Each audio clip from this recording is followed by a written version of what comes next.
My husband thought he was celebrating his birthday with his mistress.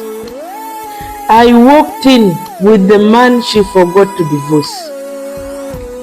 A lady wrote this letter to me, and she wants us to read, to listen to it and give her advice. She says, "When I tell you life has a way of humbling the shameless, believe me. It was my husband's birthday. A man I have loved, supported, and practically built from the ground to up. He told me he would be working late, and that we could celebrate properly over the weekend. Something in my gut told me to keep quiet and just watch. That evening, my friend sent me a video from a fancy rooftop lounge downtown. Guess who was there? Holding a glass of champagne, grinning like he just won the lottery. My husband, and beside him, wrapped round his arm like a trophy, his business partner, the same woman I once welcomed into our home for dinner. They had balloons, cake, candles, and even banner that read, 'To new beginnings.'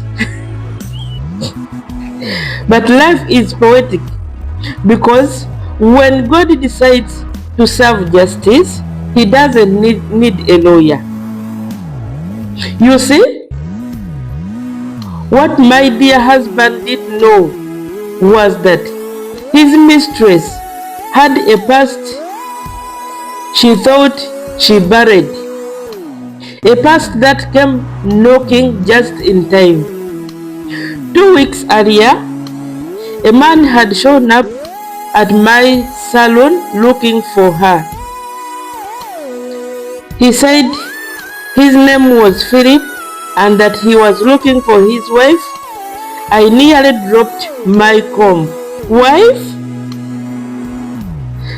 He showed me pictures, wedding photos of her, the same woman, smiling, wearing the same necklace she was flaunted on Instagram, besides my husband. We exchanged numbers. He was calm, polite, and heartbroken. But most importantly, he was still legally married to her. He was still legally married to her. She continued. So that night, when my husband and his mistress were busy cutting cake, I decided to deliver a little dessert of my own. I walked in, dressed in red, head high, with Philip right beside me. The room fell silent. My husband's smile froze mid-air.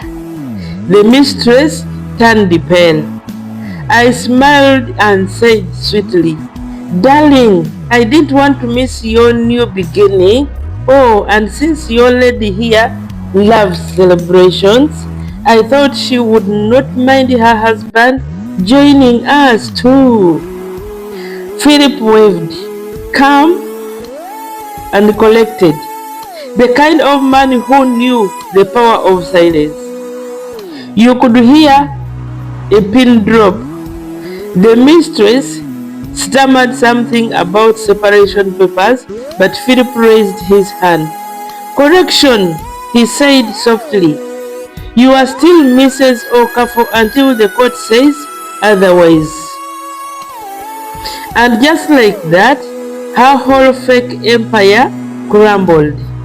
I didn't shout, I didn't cry, I just handed my husband his cake, his car keys, looked him dead in the eyes and said, "Happy birthday, love. Hope you enjoy cleaning up the mess you made." Then I walked out with brace, heels clicking, on marble, every step louder than his apologies. Because sometimes silence isn't weakness, it's the sound of a woman who finally realized her worth. This is the letter. What is your advice? If you have any advice, write it in the comment section.